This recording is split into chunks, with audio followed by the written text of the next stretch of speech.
What's going on? What's going on? Welcome back to the channel One Man's Walk. I am your host Gamal, back at you with another one. And so what we have for you today, Bone Thugs, 3-6 versus recap right after the intro. One man's walk, one man's walk, one man's walk, one man's walk, one man's walk, one man's walk. Yeah. So welcome back. We're here to discuss this Bone Thugs versus first 3-6 verses. Now, if you're new to the channel, I like to bring out props when it's artists that I love to let you know, hey, been supporting these artists. These are artists I'm passionate about. I do enjoy. I had to go digging in the crates for whatever reason. I might have sold some. I'm not even gonna lie to you. I knew I had the When the Smoke Clears 3-6. Can't find it. Might have sold it. I never was gonna sell this one right here. This is the CD with Fiend on it, the Headbusters. So this is when it was just Juicy J and DJ Paul, but I'm never selling this one right here. So this is a collector's item to me. So we got that, and then for Bone, I don't even know where the second one is. So this is part one of the Heart of War, as you can see, but the second one, I don't even know where that is. And I know I have East 1999 somewhere around here and creeping on a come up, but hey, who knows? But I just like to pull them out so you guys know what's real with these artists. I am familiar with both catalogs, and I was extremely excited for the verses. Now I know the thing that most people want to talk about is going to be the fight that broke out. I don't want to spend a lot of time on it. I'm not going to harp on it.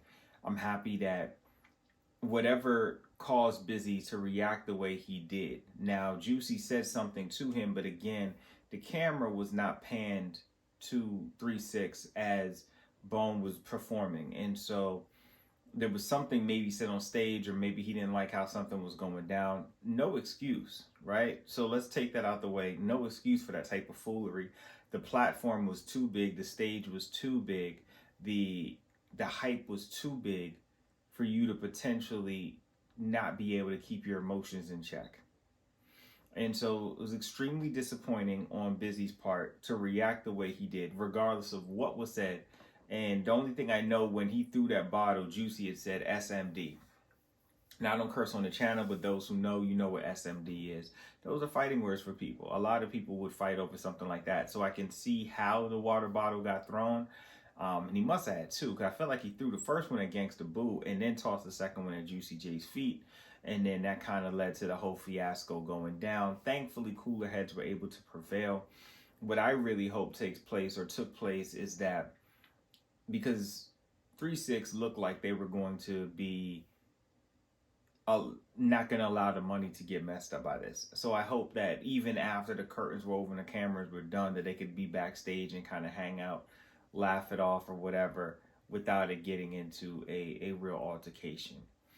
But yeah, it was extremely disappointing. But I will say that was definitely a turning point in the verses per se, because up until that point, it was dry. I'm not gonna lie to you. From the DJ battle thing that we're getting at the beginning of these verses, the guy from LA, I think he was Filipino, Asian or whatever, he was cool. The black guy, I didn't really care for his part. And then the actual DJs of the DJs for Bone and 3-6 was just, they were, yeah, no. And so I kind of feel they need to get rid of that. And then whoever that rapper was that they had do that music video at the beginning too, yeah, that was bad. So I get that because the platform is so big, you kind of want to make sure that you're giving maximum exposure and is good for the DJs and different things like that. But they should probably do that earlier. Like if we say 9:30 is where it started, maybe at 9 o'clock is when they have that going on. I don't know. But it was cool, but I could have done without it. A lot of people I know checked out. I had to text them when it was up and running. To the actual battle itself, 3-6 came out hitting hard with Who Run It. But I feel like they did not follow what Jadakiss was trying to get people to do, was not rap over the Apple Music. I did go to that verses right there, the Dipset Locks verses. It's up here for you guys. Check it out. But DJ Paul came out rapping to the Apple Music version of Who Run It, which is a super hard record, great workout song. And he didn't know all the words. He was on his Joel Santana. He did not know all the words. That's probably going to get glossed over because the big thing is going to be the Busy Bone, but that did happen. And so I'm thinking to myself, okay, Bone, what are you going to come out with? When No Surrender was coming on, I said, yes. But then when they lip synced it as if they were like an R&B group that had backup dancers and they had to dance with their backup dancers. And so they got a lip sync because you can't dance and sing at the same time. Shout out to Beyonce. She seems to be the only one who can do that. I was like, what are you doing? Crazy came out and said, look, I don't want to hear nothing about no Grammys, your Oscars, or nothing. Obviously alluding to the record that Terrence Howard made famous, which is that Hard Out Here for a Pimp that won him an Oscar and a Grammy and things of that nature. But I'm like, you can't do that and then be lip syncing. And he spent a good amount of time lip syncing. It wasn't until Lil Jon came out later, because Lil Jon wasn't about to get on the record singing over his own records. And that kind of forced Crazy Bone to step out. And from that point on, Crazy was kind of doing that. This is why the Busy part was so disappointing, because Busy was the only one who was rapping to the instrumental. It felt like everyone else was lip syncing for like the first few songs. And I was like, what are you doing, guys? Like, we came to hear how you were going to harmonize and flip it and go back and forth with the versatile flow. And even if you're out of breath, it's 5 of you on stage. The other 4 need to know whoever's verses of the person going on so they can fill in and know when the breath need to come in or when you need to jump in and add emphasis to give this person a breath. I don't know. I honestly say I guess if I have to pick a winner, I'm going to go with 3-6. Though they almost exclusively rap to the Apple Music version of their tracks. They were really hype on the hooks, but there was a lot. Now, my wife said they're probably used to rapping over the track and then just being really hype for the hook.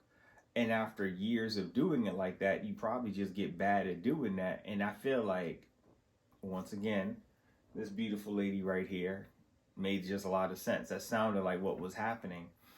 And Bone minus Busy was lip syncing, and they needed him.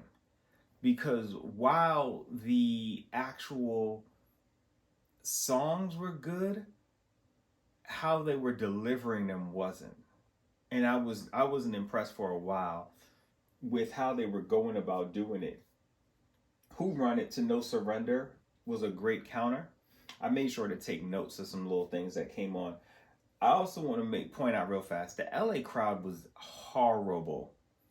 I haven't seen a crowd this bad since the Swiss Beats Just Blaze Hot 97 battle, where everyone who was in there except for Swiss and Just needed to leave because there was no real hip hop heads in there. You couldn't have told me as Just was doing what he was doing with the cutting and stuff that he should have gotten a better reaction, and he just didn't. And to the point that Swiss had to step in and say, guys, whether it was me or Just performing a record, we need to be hyped. This is for the culture. That's what I felt was taking place today. Like, the records that were playing, that 3-6 was playing, that Bone were playing, and the crowd either didn't know the words or just were dry, trying to hold out their phone the whole time. And I was like, you gotta be kidding me. Get rid of the entire LA audience. I thought it was gonna be rowdy in there. Like, it was gonna be like LA coming out. It felt more like Hollywood LA was in there. And they're the ones who paid the money to go see the show. And the real fans weren't there. It was, the audience was dry. Even my wife said it. Kristen was like, this audience is horrible. When she's hearing Pop in My Collar and she gets up to dance, and when Stay Fly comes on and she gets up to dance, and the crowd is just like, she's like, what are they doing? It was dry. So the crowd was super dry. Bone was lip syncing. 3-6 was lip syncing. And then if they weren't lip syncing, they were rapping over the Apple Music version of the track. It took away. Now, again, I do think it was a tale of two halves. The first half, of the verses, definitely up into the Busy Bone part, which came after the Sippin' on Scissor and Buddha Lovers, was so. When I'll say, when did it flip? When, and real fast, that where them dollars at? I need somebody to tell me this in the comments. The where them dollars at, is that the actual beat? Because that sounded like the girls in the club show me love. That Tila Show Enough, is that the same beat, or did 3-6 make the Tila beat? Because that, when I heard that, I made notation and I was like, Tila beat? Tila, I think it's Tila, like Tila. But that sounded like the Tila beat, and so I need to go back and play the Where Them Dollars At. I haven't played it in a super long time, but it sounded like the Tila beat. So now I need to know, did they make that beat too, or someone say something to me about that. 3-6 showed they had records. They definitely had records. And I was happy to see when they brought out certain acts. When they did Riding Spinners and they brought out Lil Flip, who I loved. I got the Lil Flip CD somewhere. I guess I should have brought that down here. That was a great one.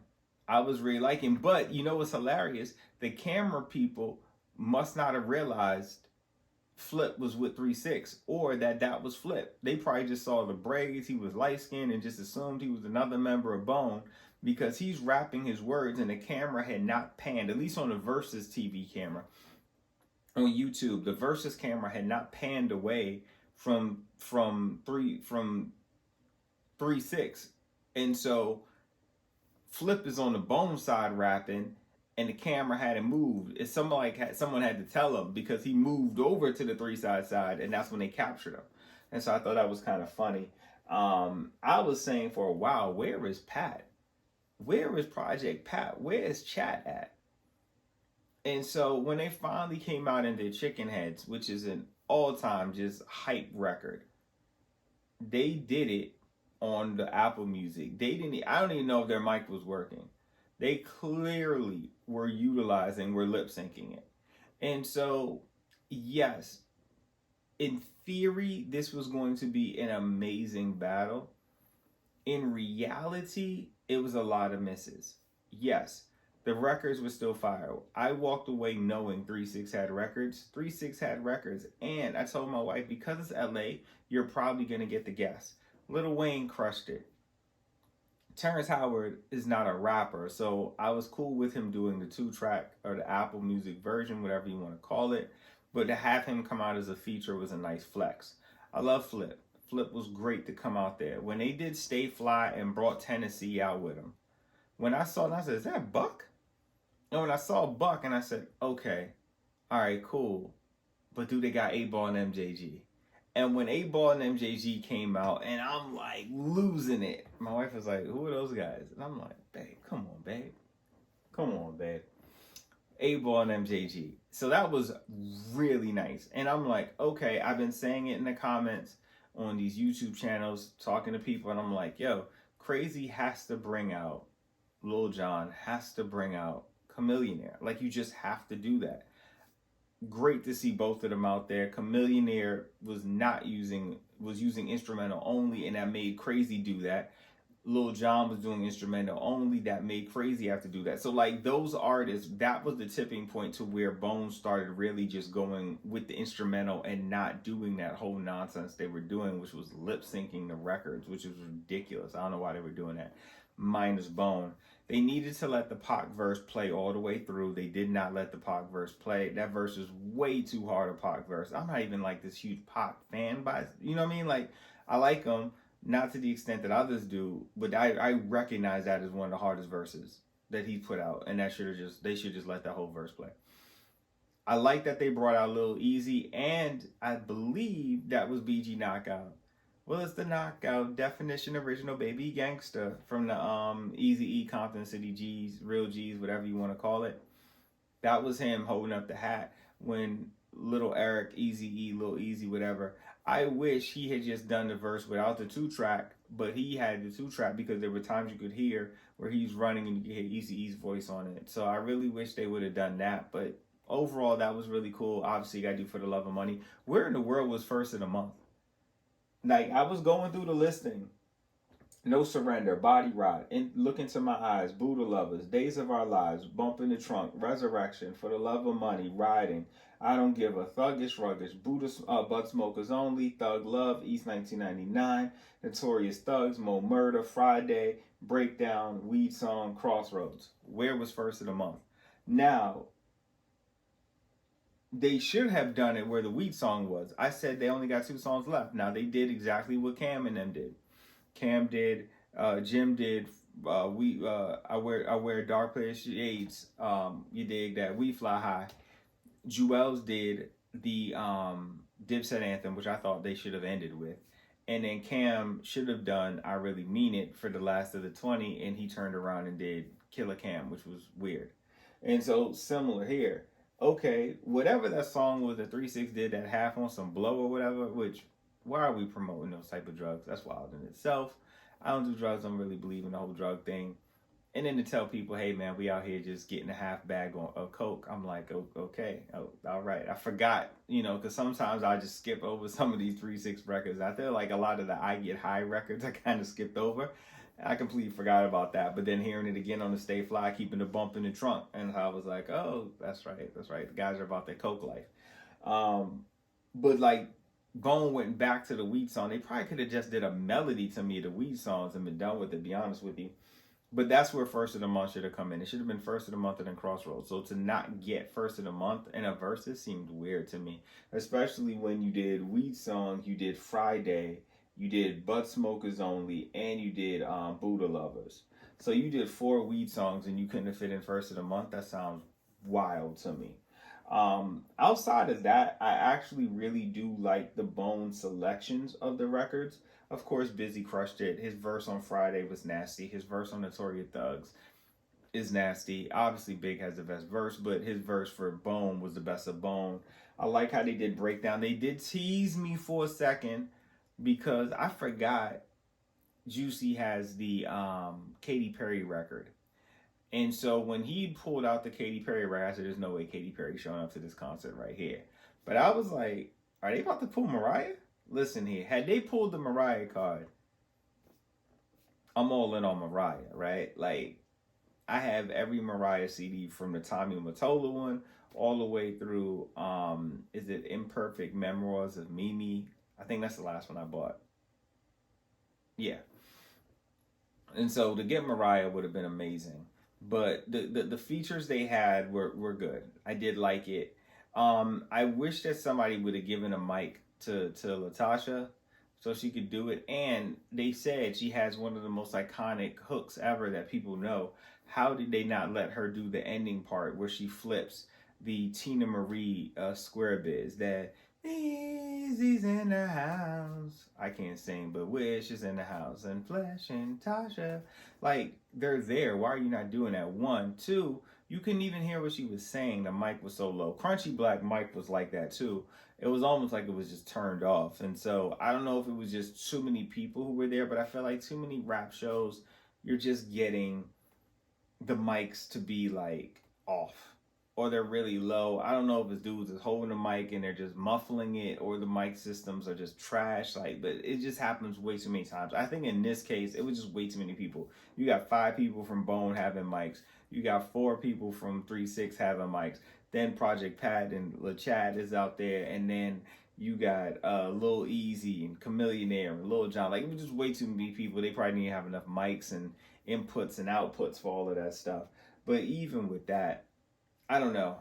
I walked away from this versus just thinking, this could have been so much better. I really wish that people had rapped over the instrumental and not the 2-track. I really wish that people knew the words. I really wish that rappers were not lip syncing as if they had a dance routine to do at the same time. There was absolutely no excuse for why you were lip syncing No Surrender. None. That is such a hard record, such a rowdy, get 'em hype record, which was a great counter to Who Run It. They should have that should have come out. But the not having no first of the month is inexcusable. And a record I feel like they should have played, especially knowing what 3-6 was gonna bring, was Shots from the Double Glock. So I'm happy they did Mo Murder, because Mo Murder was my record. but they're back to back on that East 1999 CD. It's Mo Murder, and then it's Pop Pop giving them shots from the double Glock. You gotta do both of those to me. So as a whole, I liked the verses, didn't love it. I really wish Project Pat would have had a little bit more. I was hoping to hear North North. I was hoping to hear If You Ain't From My Hood. They did some weird variation of it. Some dude named Duke Deuce, who has a song called Crunk Ain't Dead, where he actually uses the Project Pat If You Ain't From My Hood off of the Mr. Don't Play CD, which I personally think is the best 3-6 project that they have, is that Mr. Don't Play. It is such a front to back, just legit CD. And for them not to play, for them to do the Chicken Heads the way they did it was trash. For them to not play Don't Save Her was trash. They had some other records they could have tossed out to do that. I liked how they brought out Wiz again. I like how they brought out Wayne.